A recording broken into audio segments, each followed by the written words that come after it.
Hello, ladies, gents, and NBs. This is George, And this is Kevin. and we'll be reviewing a Clásico from this past weekend, March 20th. I'm going to hand it off to Kevin to talk a little bit of the big picture. So, Barcelona has just recently seen a dramatic shift in their form after the appointment of Xavi. They're doing well in the Europa League and they have a huge comeback up the La Liga table. And Real Madrid, leading La Liga, also just had a huge comeback against Paris with Benzema scoring a second half hat trick to take them past the round of 16. So I expected a really heated, competitive match here and really tight contest, but it was nothing but a blowout for Barcelona.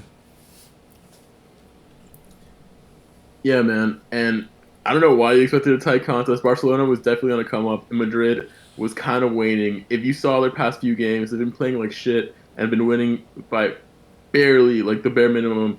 And the PSG game, if you think about the two legs, the first game they were complete ass, and the second game up to minute 60 they were non-existent. If Donnarumma hadn't fucked up, they would for sure have not been able to even get back into that game. And just throwing in a couple of like little random facts about El Clasico today. Madrid was wearing a black jersey for the first time in El Clasico history. Definitely very different from the classic white colors that they're used to wearing. This was to commemorate the 120-year anniversary of the club, but I think the black definitely was fitting for the mourning that they had to do after getting destroyed by Barcelona. And then, yeah, we see that Barcelona came out with the yellow señera, definitely showing their eagerness for Catalonia independence. It's beautiful. I Now, love I love the Catalonian colors. Yeah.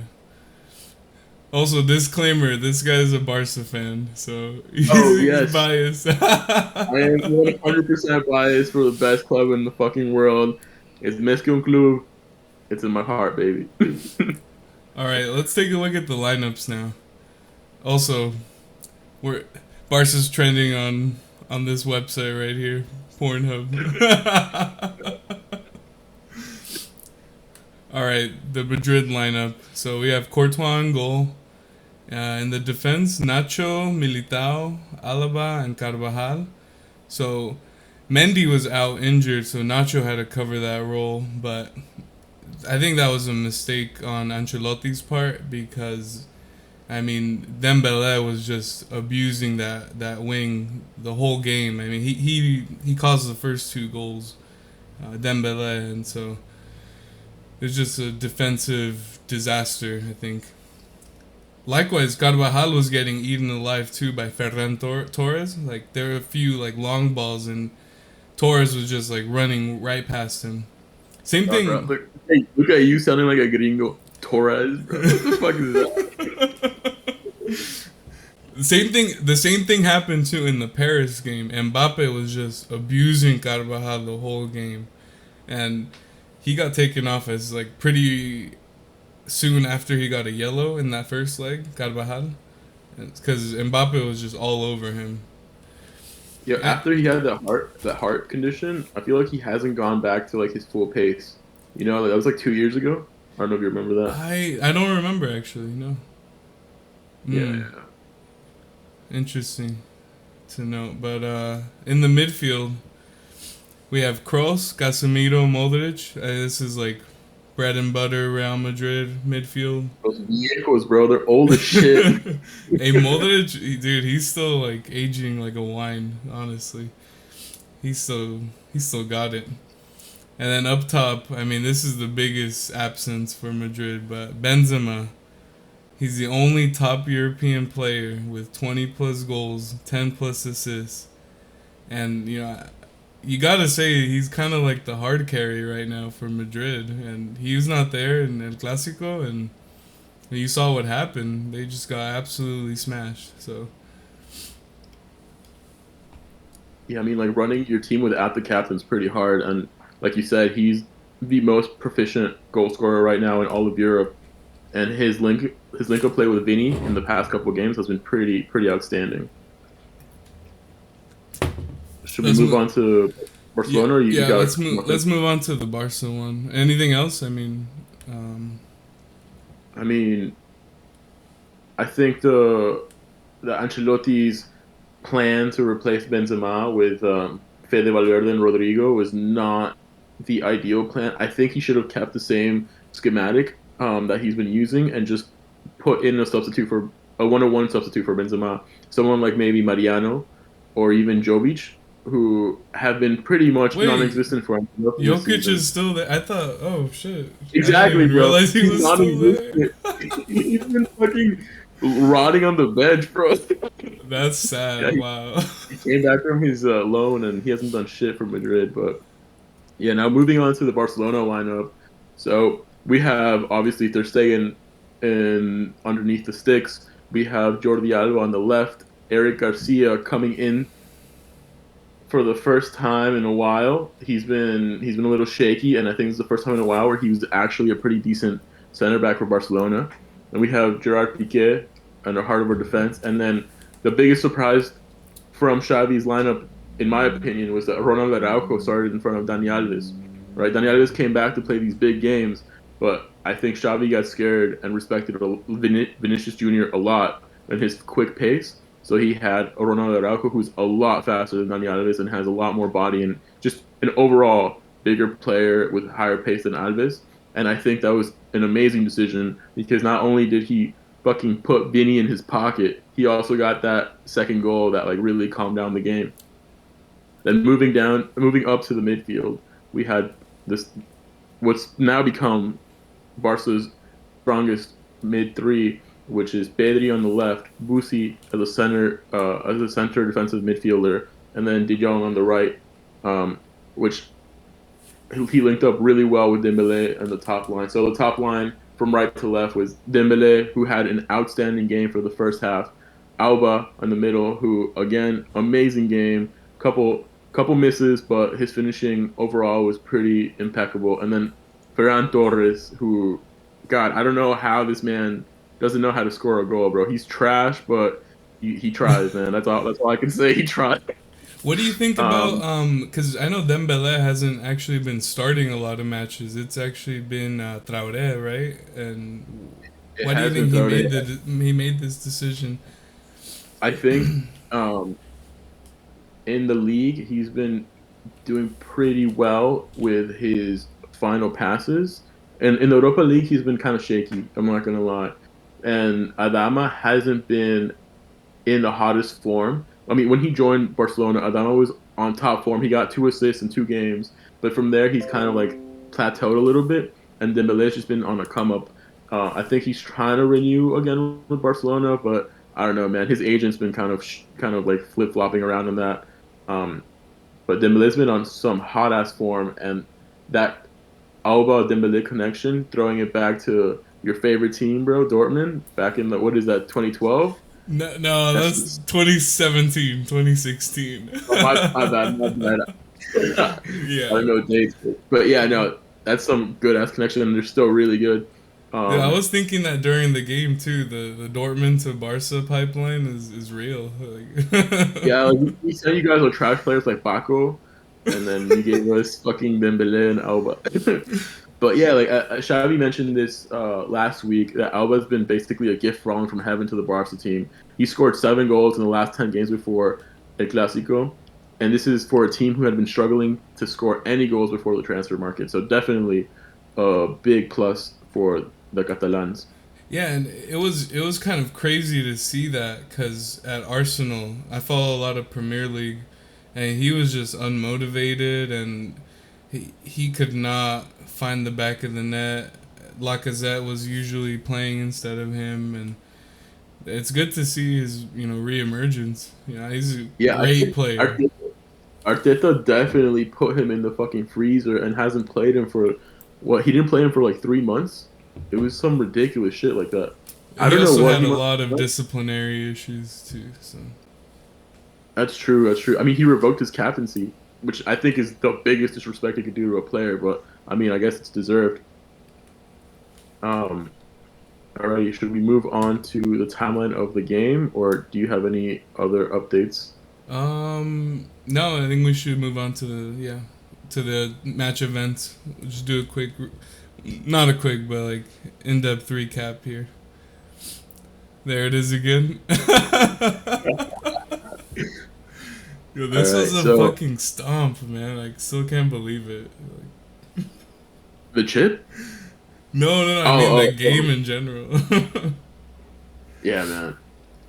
All right. I mean, Madrid started off incredibly well with a high press, which originally I got a little bit worried as a Barca fan. But then I remembered that the mid three are old as fuck, so I thought they for sure wouldn't be able to hold it the entire game, and I was right. That's why I think Ancelotti had to take out Kroos, and at halftime he lost all his legs, man. He could not start the game He and also finish had it. a yellow too, so That's I true. think That's that true. But factored in. But no, definitely, definitely. But like we said, Madrid started off really hot with a high press and flying tackles. Like here we have Militao and 13 seconds in the game coming in with an awful challenge on Ferran, making him fly off the ground, and the ref calls a foul. He clearly does not give a yellow card just because it's the first fucking 13 seconds of the game. I think man, any other time in that game, that's probably a yellow card, man. these refs is I don't think they have the courage to like give it at such an They early, don't. especially in a high profile match like this one. The problem is I could see this happening. You give a yellow out to that right at the beginning, it just turns into a bloodbath. That's the problem.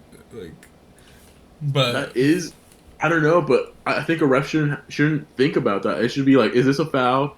Does this merit a yellow card? Does this merit a red card? If the answer is yes to any of those, you should just go with that, right? This is clearly a horrible tackle. He did not get the ball at all. He went straight for Ferran, bro. no, I His agree. knees. I think it should have been a yellow as well. And you saw Shabby too. He was holding up Yeah, his Xavi got yeah. crazy, man. Like Mm. my boy was nervous, and he just started yelling at the ref. I get it, dude. That was rough. Um, yeah. Should we? I don't know. Like right now, what do you want to talk about? I mean, we should just keep going through the minutes. Yeah. All right. Do you have the doc open? Uh huh. Yeah, I do. Oh, sick. Sweet. So Um, 6 minute is the next significant event. We have a long ball here from Militao.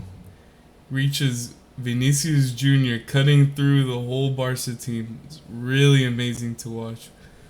And then Vinicius, he's all alone in the Barca box, but he does well to hold up the play and then lays it off to Valverde, who it's a decent shot. I think he could have done a lot better with that, but for like his first shot of the game, it was, pretty decent quality. Obviously, you need more to beat Ter Stegen, who's one of the best keepers in the world, but it's a good start for Madrid. no, definitely. And that's safe. It's on the next slide. You can see that Ter Stegen's fully extended and just tips that out of the back of the net, basically.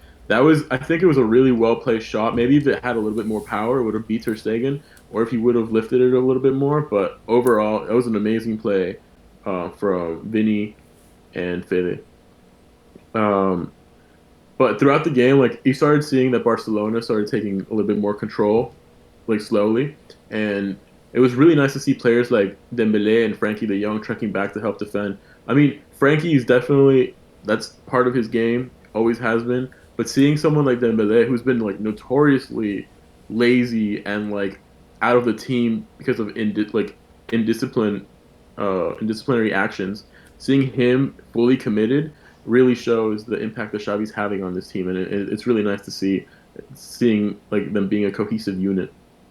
That's one Then of the aspects that I think doesn't get talked about when you bring in like those legacy coaches, like Xavi, Pirlo, like Lampard.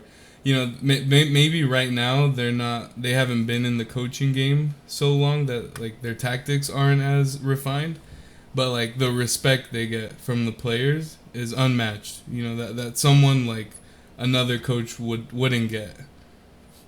definitely, like if you think about it, Xavi was playing Barcelona. What he left, I think, in 2015.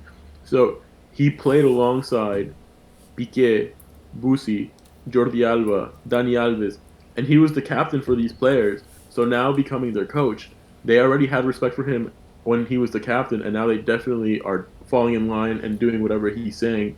And seeing that these big pillars of the team who have been in Barcelona for 10 plus years are following in line in everything that the coach is doing, I think it makes it easier for younger players like Gavi, like Pedri, to feel more comfortable following and trusting the coach. And you even see that with like players like Alba, right, who came from being completely frozen out of Arsenal. He's also completely fallen into Xavi's spell and has been playing an amazing football these past few months that he's been on the team. And then talking a little bit of Madrid, as I mentioned earlier with Fede replacing Benzema, I think that was such a weird thing seeing Fede as a false nine. I think he definitely has the ability to do it because of his speed, but Ancelotti kept switching him with Rodrigo to switch to false nine, and I think that might have confused the Madrid players themselves, where they weren't able to have a solid point in the front of their attack to pivot around. You know, Benzema does an amazing holding job when he's playing nine because he's not really a pure nine either, right? He comes back down a lot and helps with the collective play. Fede can do some of that, but definitely doesn't have the finishing. Has more pace than Benzema. Switching him with Rodrigo so often, like I think that really was an issue for Madrid from the get go in their attack.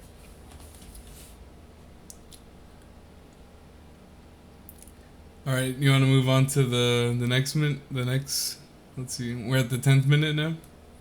Yeah, in the 10th minute, like we said, the game was pretty heated from the get go. Here we have another clear error from the referee. We have Alba with a huge foul on Tony Kroos. He stomped his shin guard, and this should have definitely been given a yellow card for this. What are your thoughts on this, Kevin?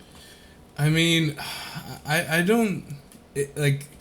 Sure, it's like a very aggressive challenge, but like he's not going in like studs up, and I think it's fine to not give a yellow for this foul. I That's mean, just he my missed the ball opinion. completely. He missed the ball completely. Tony got to the ball first. Obo just cleated him. You don't think that studs up, dude? I mean, did he? I mean, I have to rewatch it, but like, how much contact was there? You know. He hit the shin guard for sure with the Mm, bottom part of it wasn't. I've seen worse tackles, of course, but I think this was pretty bad. I think definitely merited a yellow card. I think one of the commentators in the game was an extra Madrid player, and he was teetering on a red card, and I think that was just being dramatic, bro. yeah, yeah. I think definitely could have been a yellow card, maybe should have been a yellow card because Do that was you pretty. do you think it's like because he didn't give a yellow card for the Militao challenge? Like he kind of let this one slide, right? I'm pretty sure he was doing it to compensate, which again shows horrible refereeing. But generally throughout the game, the referee was pretty okay. He didn't really interfere too much, which is all you can really ask for a referee. I think his two biggest mistakes were the Militao not getting a yellow card and Alba not getting a yellow card. That might have conditioned him. That might have asked Xavi. That might have required Xavi to take him out at some point earlier, and he might have not been able to score later in the game. So this could have really conditioned the game. We'll never know, but I think this was a mistake by the ref.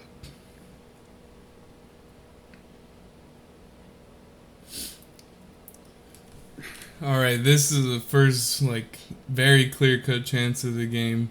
Ferran Torres, he's running down the left flank, beats Carvajal easily, and then passes it to Bamiyang, who I think he might be off balance here. It looks like he's off balance, and so he doesn't get enough power on it. He doesn't place it well. It's also his first chance. He might have been nervous. I don't know. It's his first Clásico. Bro, fuck off, man. He scored on Madrid for the last four games he's played against Madrid. He scored in every single game. Like, Oh there's no way this shit. man. There's no way this man is nervous against Madrid.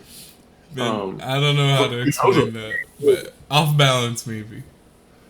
man, you just like him too much. That was a fat miss. I don't know how he messed that up. I mean, Courtois coming in hot though. That was a good save. I mean, even though it was pretty direct at him, I think it still takes a lot of reflexes to be able to stop that.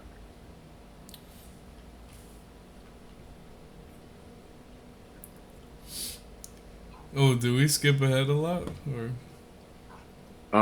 Yeah, I don't have any like really. oh, I I don't know. mean, You could read the doc and see if there's anything that you want to talk about. But hmm.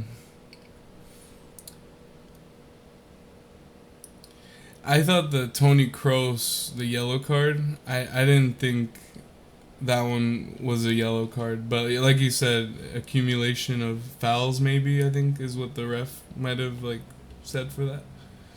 yeah, So sorry. Do you want to go back to the other slide? Yeah, and like no, the Pornhub slide, yeah, and like talk about it there, so that we're sure. not talking about it like something else. Yeah, yeah. Yeah, just reset. Say the same thing. Oh, so I think the Tony Kroos yellow card for that tackle on Busquets. I didn't really see any merit in it, like to be a yellow card. But like you said, it might have been accumulation of fouls. So I could see in that case why it was given. No, definitely. I think it was a little bit soft. It was late. It was a late tackle, but it was not something that I would assume would be given a yellow card, especially after seeing the Militao and Alba fouls that were not bookable offenses. Um, something else between uh, something else in this passage of play, you definitely have Pedri and Busquets missing some easy passes. So you could see that they're getting a little bit nervous, which is definitely to be expected from such a big game. But we also have Dembele having a complete field day with Nacho. I think, like Kevin mentioned, this was not a good matchup for Ancelotti. There's no way you should put your slowest player against the fastest player in the league. Dembele kept running past him, would run circles around him, and it was pretty embarrassing to see. Um, It was actually so easy. Like he would just like knock the ball forward and sprint past him. Like it was yeah, really. Nacho Nacho has no pace, and Dembele is the fastest player in the league. That was a horrible matchup. I don't know how Ancelotti messed that one up. And then something else that I really like to see, like even though Pedri was messing up a couple of the easy passes, he did start showing his confidence again when he started directing his teammates to press and pass the ball. So just imagine a 19-year-old kid telling someone like Aubameyang to go up and pressure the Madrid backline. That really shows character and really shows why he is now a key element of this Barcelona team and a key element of the Spanish national team. He was even given the number 10 jersey for this upcoming clash that they have this week. So that kid has so much potential, and I think he's definitely showing that he is the present and the future of Spain and Barcelona. Dude, you know who he reminds me of is Jude Bellingham. Like he's totally bossing the. What a trash player. What is that, man? Jude He's is always injured. dude, Bellingham. No, he's always playing. What are you talking about, bro? He And bosses the Dortmund midfield. He like but he's he has everywhere. temper, bro. He has temper tantrums. You can't you can't yell at your player, you're fucking shit in the middle of the game. What is that? What a horrible teammate, dude. That's passion. That's passion right there. You're gonna be the biggest team. Yo, how mad would you be if your teammate yells at you, you're fucking shit, you can't get a single pass right? If What he's the right, then I won't be mad. Yeah. That must be so demoralizing when you claim the best player of that team. There's no way he's the best player. Haaland is definitely the best player, but I guess he's been out. Well, The best player. I meant like in terms of like the midfield, he bossing it, and he's so young. That's the similarities I was trying to go for. You know. No, that's fair. That's fair. But I still think Pedri has shown.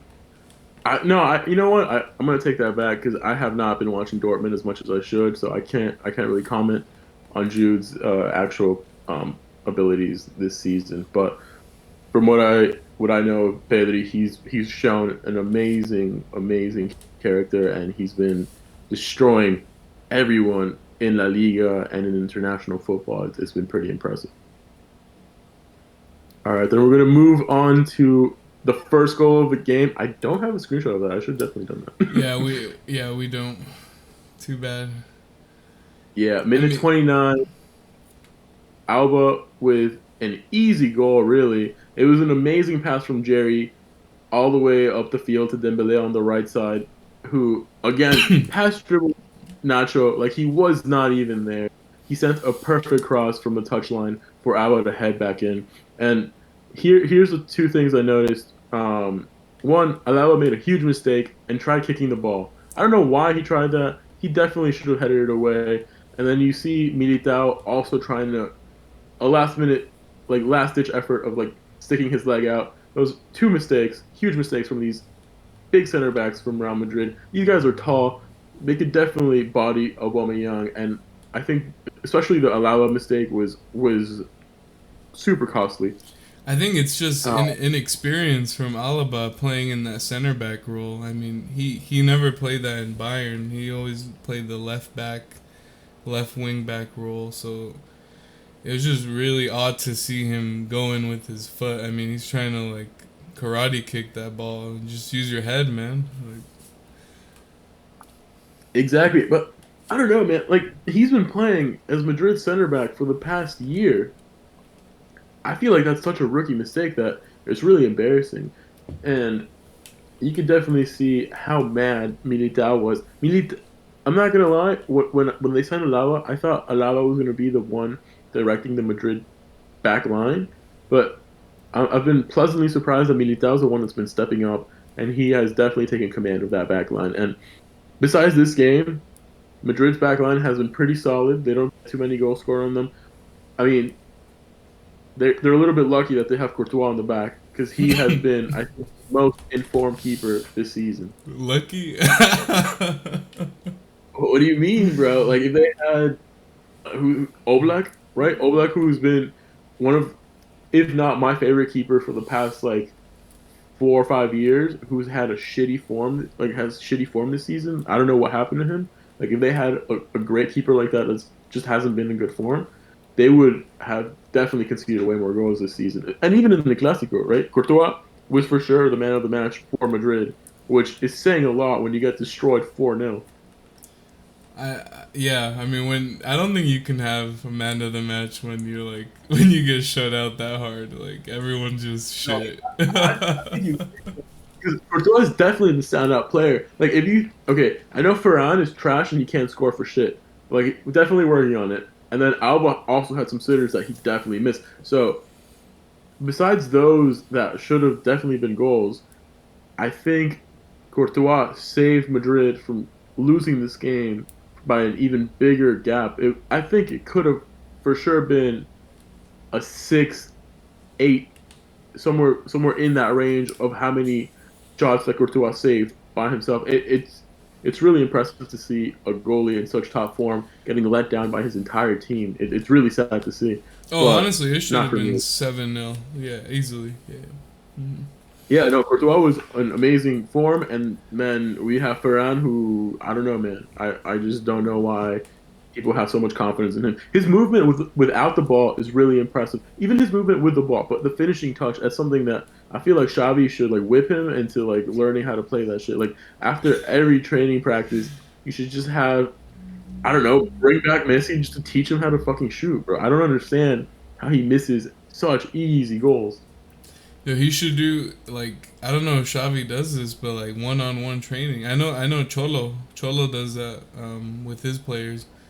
Like I read that in the Trippier podcast. Like he just For like sure. he'll grill you, but I mean he wants you to be better. So like I think that's what Xavi should do with Ferran. So Yeah, man, that boy is missing everything. But I don't know. I have confidence that Xavi will be able to bring the best out of him because this is skipping ahead a lot. But after his goal, the entire team corralled around him and were hugging him. So that really showed team unity, and that really showed that Ferran's been struggling with his form, but the team still believes in him, and I think that's going to do wonders to his confidence. yeah, we'll see in the next game. Who do they play next? Sevilla, it's going to be a Ooh, tough game. It's that's a we're playing good for one. second place. Yeah, definitely. All right. Should we move on to the next? Yeah, so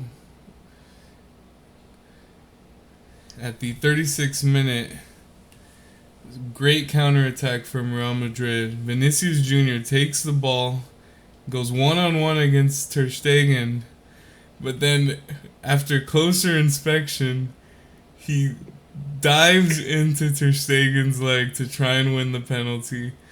I don't understand how this is not a yellow. Like, we have VAR now. Like, what are you know? I don't know, man. That should definitely be a yellow. Vinicius is a fucking clown. I don't understand how he had the gall to go up to Ter Stegen, hit him in the chest, and be like, "This was a penalty." Ter Stegen was so confused. Then you had old man Piqué hug him and walk him away, telling him to like fuck off, because that was the biggest dive I've ever seen. I don't know. The only saving grace I could potentially give Vinny is that he tripped on the ball and thought that was someone's foot. But that was the worst dive I've ever seen. He was like a meter away from Ter Stegen when he started falling. That's ridiculous. I don't understand Yeah, no, how he was like 45 degrees before he even touched Ter Stegen. he was livid. Like he got something stolen from him. It was definitely all him. I think he's just trying to be a cheater. I think they were just being desperate at that point because they didn't have any opportunities. This was the first opportunity they had in a while, and he messed it up. I don't know. I'm surprised he And then didn't have the confidence to take the. He had time to take the shot before he took the heavier touch. Like he could have like taken that shot. no, definitely. I thought he was going to shoot from far, and I thought he was going to curl it around Ter Stegen. That seemed like something that's definitely up his alley. But I don't know. I think he just got a handful of stupidity and thought he could like mag Ter Stegen or like juke him out, and he messed that up.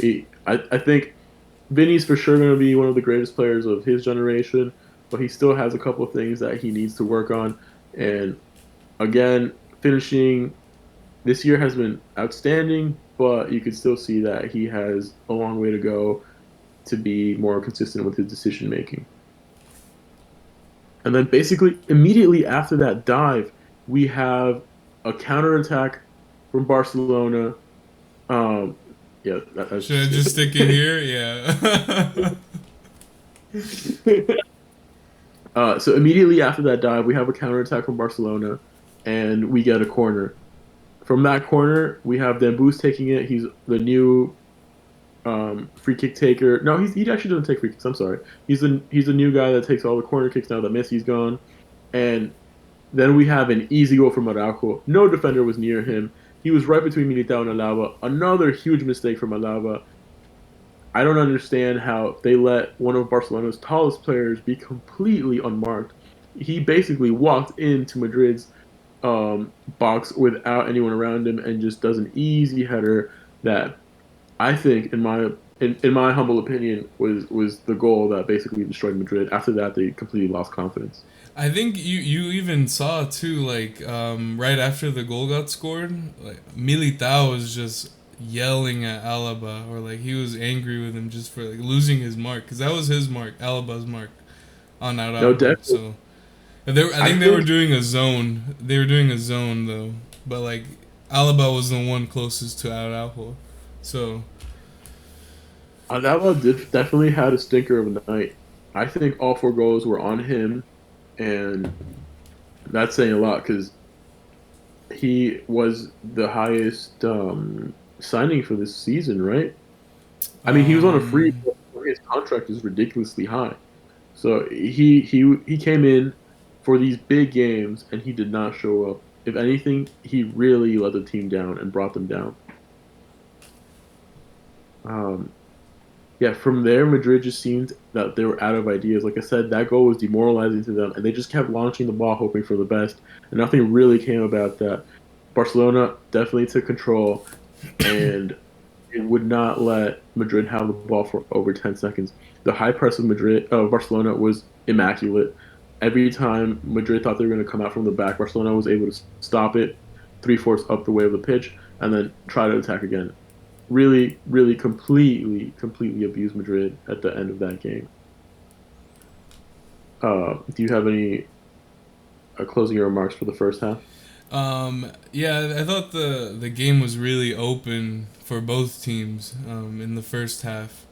Like they were just like chances flying, end to end stuff really, and then once they scored those two goals, Barca took their chances. It could have been tighter. Vinny could have put away his chance. Valverde could have put away his chance, but I think once that 2-0 hits, like I think the game's almost over. Like obviously don't count out Madrid. They did that magic against Paris as well, but without Benzema, I think it was gonna be almost impossible to come back. So I don't know if I fully agree with you that it was as close as you made it out to seem. I feel like the first couple minutes definitely were closer. Madrid definitely had a couple chances where they were alone with the keeper and should have scored. Vinny again instead of diving, he taken a shot.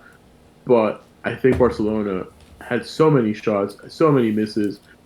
If you had Ferran, I don't know, put a little bit of chalk on his fucking foot, he would have scored that. Like he needs a lot of practice against the front of the goal, and then we I think Barcelona just had so much control, especially after the second goal, like we mentioned. Um, After that second goal, Madrid was non-existent, and it was pretty bad.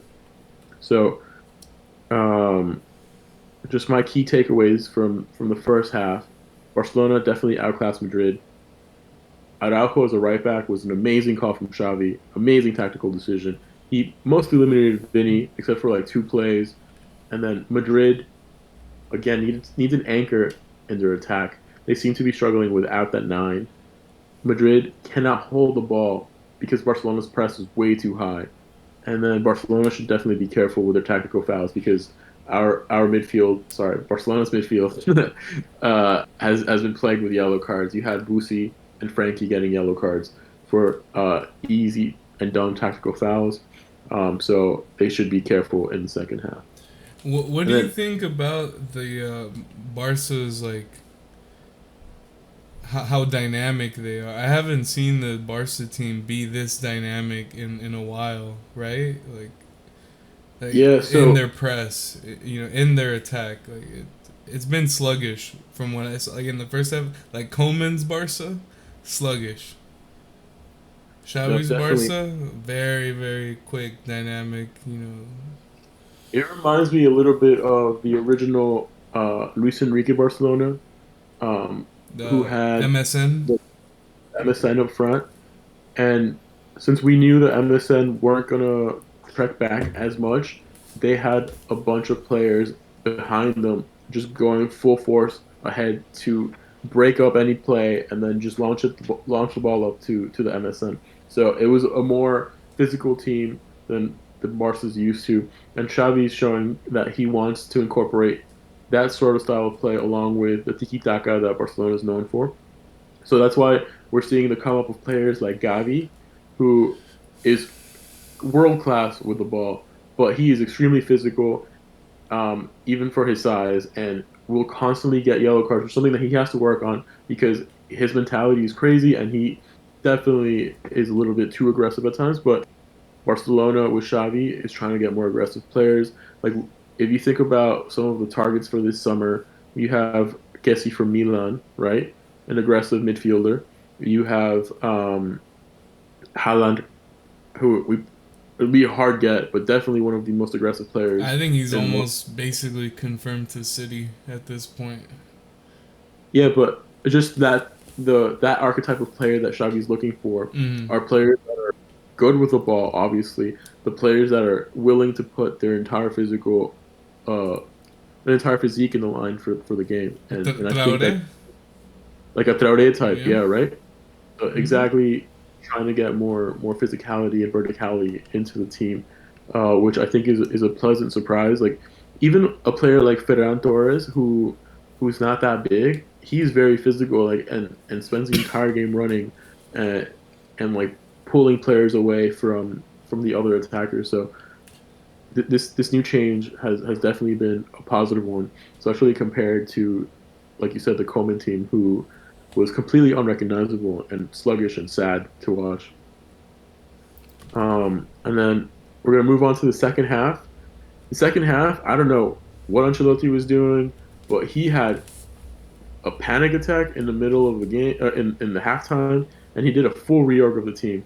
So first he had Mariano coming on for Carvajal, which is crazy, right? Removing your right back for a center forward.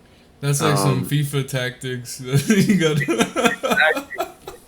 Tactics. You're right. You're right. Well, taking out your defenders for a fucking nine, and then he put Camavinga in for Toni Kroos. Right. I told you Toni Kroos was a little bit sluggish the first half, and then you definitely brought up the fact that he had a yellow card, which definitely must have been one of the factors that took him out of the game.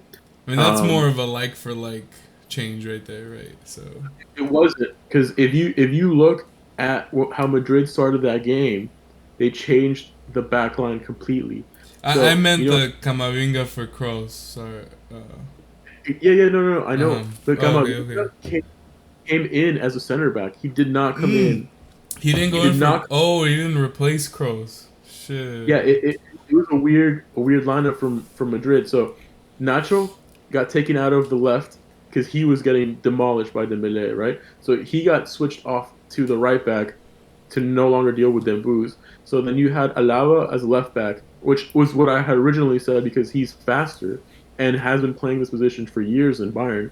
Militao stays put as a left center back. Camavinga drops back as a center back, as a right center back, and again Nacho's on the right to no longer have to deal with Dembele. Which Did you did you see what Courtois had to say too after the game?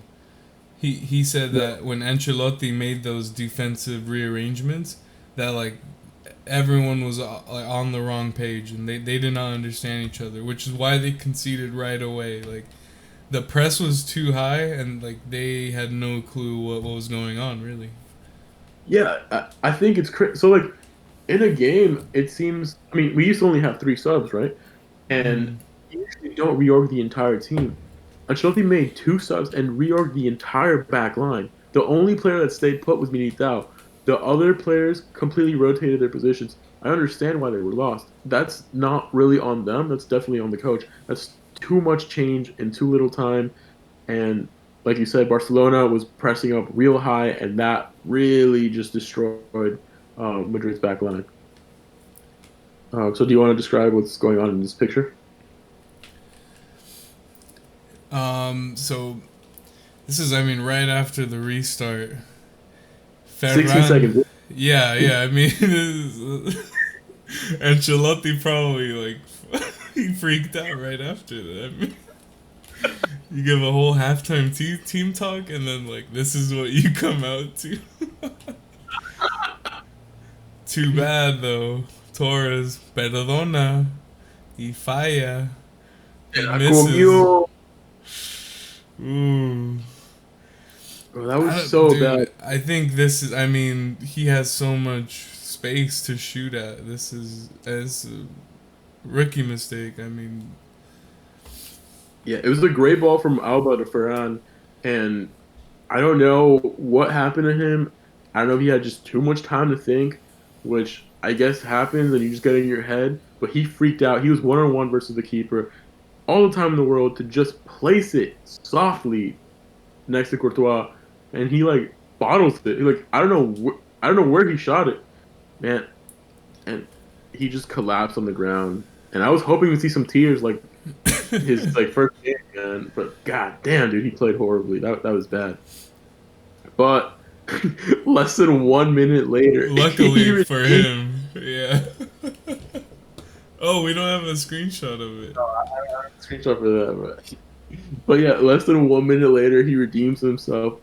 But this goal was pretty good because of Alba's cheeky heel pass assist, which let Ferran completely alone against Courtois again, and this time he finally took advantage of it and scored a wonderful goal. And this Um, chance was way harder. Like the ball was like bouncing kind of a little bit, so it wasn't like on the ground. It wasn't an easy volley at all. But like he did really exactly. well. I He did don't. really well to do that finish. I don't know how he finished his easy shots and like the harder ones. Sorry, how he misses easy shots and then like he actually gets the harder ones. He's an enigma in my mind, but hopefully he gets better and becomes more consistent. But let's not forget how Alba got the ball. It was an amazing chip pass from Frankie over Camavinga. Fuck Camavinga over. Like he slid Frankie with a little subtle chip gets the ball straight to Alba. And I heard an interview after the game about Alba. He was saying that he wanted to shoot it. Like he's obviously a killer, so he was gonna shoot it. But then he heard Ferran yelling in the back, and he's like, "Man, this guy's yelling so much. He's probably in a better position than I am." So he just does that little cheeky back pass, and he got lucky. That was right. Yeah, Ferran actually finished it. I thought you were gonna say Alba felt bad for Torres and just gave him another chance. No, man, you can't feel bad in the Clásico, bro. If you can finish it, you gotta finish it. He just assumed that Ferran was yelling so much that he had to have been in a better position. But again, this goes back. This is only 2 minutes into the second half. Madrid's backline is completely lost after that revamp. Alaba didn't know what to do after he lost the ball. He had a reckless tackle that left him completely out of position, and the entire team was just at a loss. Ancelotti did too many changes, and really the back line was in shambles. And what I love to hear was the 500 Barcelona fans chanting because the entire Bernabéu was silent. They started the second half and are getting destroyed again after the fucking subs. It's beautiful to hear. You could just hear Barcelona, Barcelona in the background and a quiet ass Bernabeu. Beautiful. And then the fans started leaving, right? Oh no, that Oh, was maybe after the fourth one, right? if fans started leaving at minute 60, man, it was embarrassing. But yeah, after the Ferran goal, a minute 48, Ancelotti realizes that Camavinga is not suited for that center back role. So he does another switch in his back line and switches two people. So he pushes Camavinga up to the midfield again, Which drops where he Casemiro should back. have been, right? Like, Exactly, exactly. But see, he doesn't trust him anymore. Pushes Casemiro back to the back line, and then instead of pushing him exactly where Camavinga was as a right center back, he puts him to the left. So has Militao switched to the right center back position. hmm So again, does what looks like one simple move, but really, again, changes the entire back line, which is crazy to do. Two giant revamps of your back line in less than 3 minutes of the second half. honestly, at this point, I don't really like. Can you blame him? You're down 3-0. Like, you can't just give up, right? Like, No, so of course he up, but it's just it's crazy to see that he messed up so bad in the halftime that he had to correct himself 3 minutes into the second half. It just shows that he didn't think it through enough, and his players were not following his command as much as they really should have.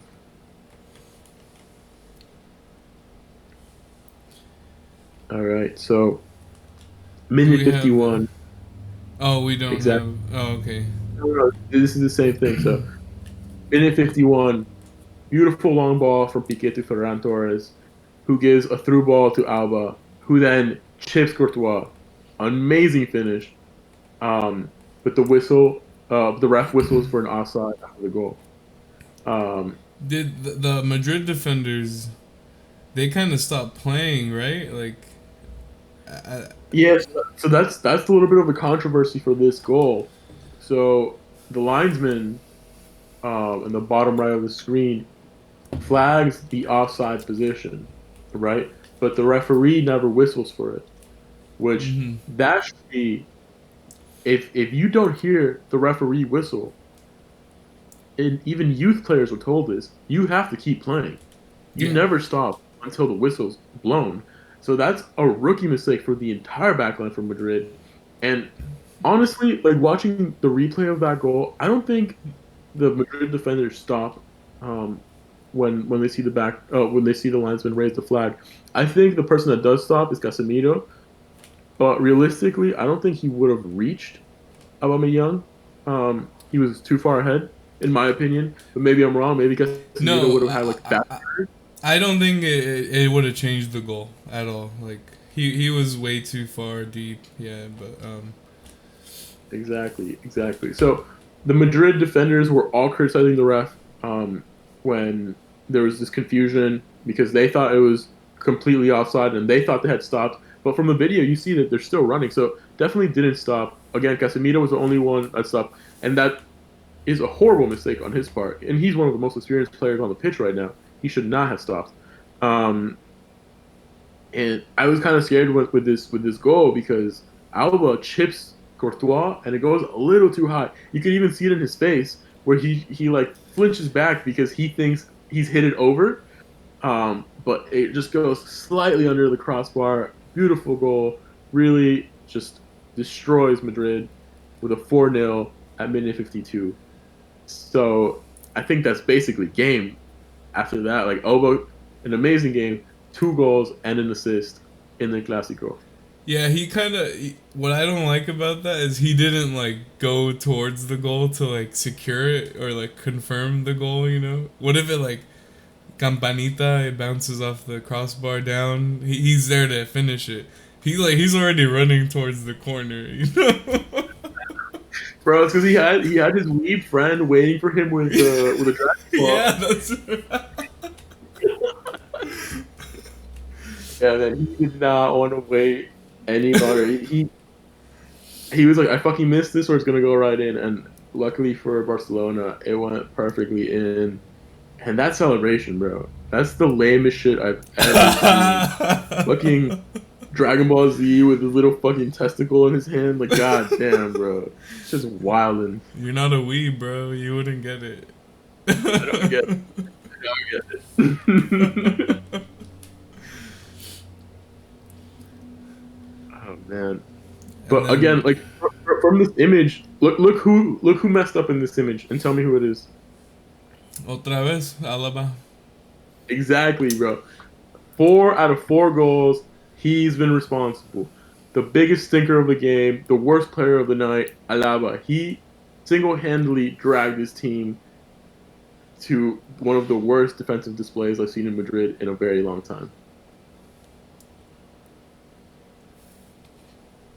Yeah, and then I mean after this fourth goal, there's just no coming back, and you see it reflected in the game. There's like not really. I mean, Barca do miss a couple more like 1 or 2 more sitters, right? But like I think the game's pretty much over, and they're just posturing kind of. I mean, it's a clásico, and obviously you want to get a gol de la honra, but like I mean, there just wasn't really any threats from Madrid anymore. So Exactly, and like you said, Barcelona could have had some more. They missed some sitters. Point blank, Alba should have had his hat trick. Definitely needs to work on that finishing. oh, you don't Um, have the screenshot for it. no, I do not. Then Madrid did a couple subs to try, like you said, get el gol de la honra. They had Vasquez for Nacho, right, to have a higher line and deal with Ferran. Asensio for Rodrigo, who Rodrigo honestly completely disappeared the second half. Um, and it just didn't really work out. And then we had Barcelona had Memphis and Gavi come in, and Madrid had a couple desperate long range attempts from Casemiro. Um, Depay and had Mariano. that good chance too with when he like I think it came off of someone and then he volleyed it right at Courtois, but Courtois had a good save on that. No, definitely. That I think.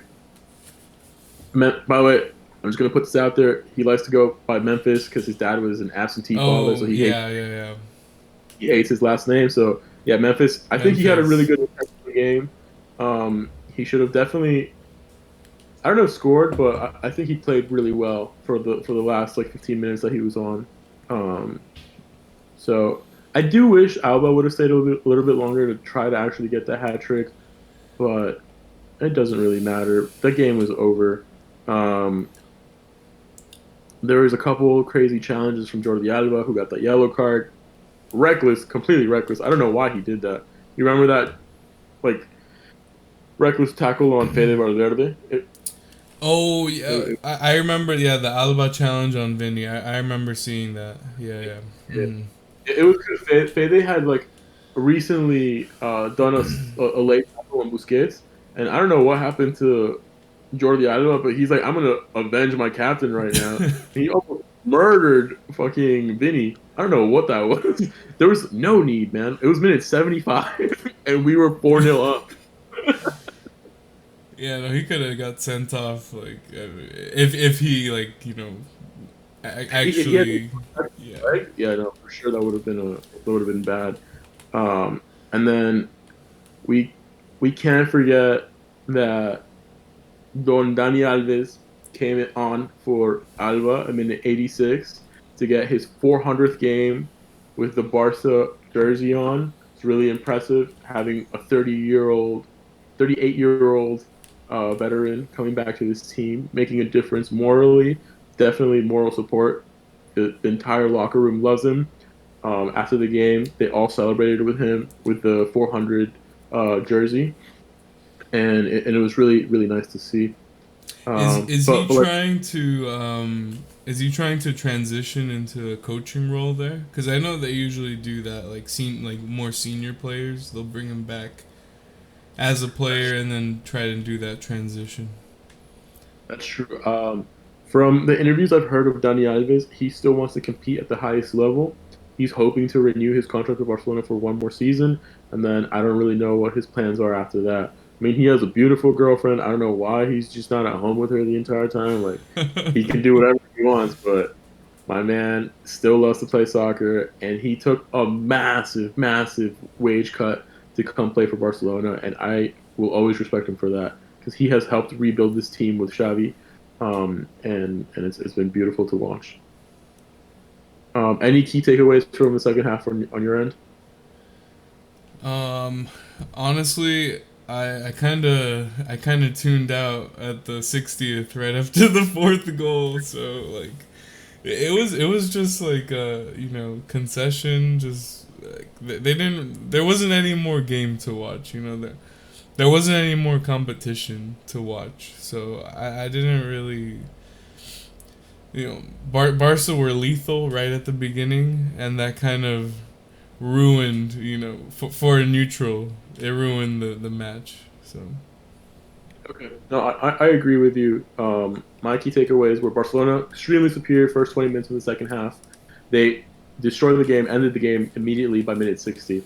Then the team definitely took their foot off from the accelerator, and um, and that was the game really. Madrid's still cruising in the league title. They're probably going to win it. I think now they're only 12 points ahead of Barcelona. I mean, that's a giant gap. I mean, no disrespect for Sevilla, but Sevilla currently in second place, trending downward. I think they haven't been able to win one in the last like three matches. they lost. I think they took a big blow in the Europa League, losing 2-0 to West Ham in extra time. They lost, and that's kind of like their big competition. So I think And they that's got gonna not fare well for them, like for their confidence. yeah, no, definitely. And now I mean, they're lucky right now because Barcelona's been on a come up, and there's the international break, which is always a wild card. We never know how people are going to return. But the next game in La Liga, the next big clash is Barcelona Sevilla playing for the second place, um, which is crazy to think about because at the start of January, Barcelona was seventh place outside of European competition, and now coming April, they could be giving Madrid a run for their money on the title, which incredible speaks wonders of Xavi. Really incredible performance from the team, and Barcelona is really showing that this new project is worth the time and effort that's been associated with it right now. And I'm really excited for their new venture in the Europa League. Obviously, wish it was the Champions League, but we'll do what we have. And next season should be really fun under Xavi and with more signings. Yeah, I think Xavi had like more than half a season to really set up this Barca team to compete for all the trophies next year. I think back to what Barca fans want, what their true ambitions are. Winning the treble. Absolutely. I mean, for a club that big, I think that's the goal. And Xavi definitely on the right track. Unfortunately, this season not gonna happen. Maybe Europa League title, sure. But I think Barca fans have a lot to look forward to next season. Yeah, as a Barca fan, I'm not losing hope on the league. It's basically done, but if there's like a mathematical chance, I'm still gonna hope for it. And then now let's just talk a little bit about Madrid, right? I feel like they didn't take the game seriously. Um, I think they have the mentality that they have won this league already. Mathematically, it's not done. Sevilla and Barcelona are behind them, even Atletico Madrid, but not so much. And then I think they're more focused on the Champions League right now, which is totally fair. They have a big clash against Chelsea coming up soon. Chelsea has been teetering in form, to say the least. Definitely worse off than they were last year when they played Madrid. But this rematch basically will be a fun game to watch. Hopefully Benzema is back in for that tie. I think he will be. That's always better for the neutral spectator. As a Barcelona fan, I hope they get destroyed and that Chelsea comes back and the Pulisic scores like a fucking hat trick, so make all the fucking American fans happy. Um, but Yeah, I I don't know. think That should be. yeah, Pulisic has been like in great form. He's starting a lot of the games, and then Chelsea actually got a really favorable draw. They drew Palace in the FA Cup, so they don't have a ton, and they're done with the League Cup. They lost to Liverpool, so like I think they're gonna have the advantage when it comes to that Real Madrid tie. I think it's early April, right after the international break. I think so too. I don't know if they'll have the advantage because, like you said, Chelsea still has to play the FA Cup. Was it? Yeah, against Crystal Palace. I know it's not a big game, but they still have to play that. Madrid only has the Champions League and La Liga left, right? Yeah, it's Um, Betis, Valencia. is a Copa del Rey final. Yeah, yeah. Some Hmm. boring ass news as the final, I bro. like watching Betis play actually. Why? Because they have the Mexican dude. What's Guardado and Linus, but behind it? no, I like watching Fekir. He's like really exciting to watch too. Oh, bro, they grabbed his beard, man. Yeah. Dude, he freaked out. That shit was wild. Grown Um, man tantrum right there. that's so funny. All right, man. I think we are done for this review of a Clásico. Yeah, I think So we thank. went like 45 minutes. Like pretty long. Yeah. It's pretty long. All right, we have to work on how to cut that. But anyway, But, I mean, thanks for tuning in. If you stayed this far, and we'll have more reviews out for sure. all right, thanks, guys.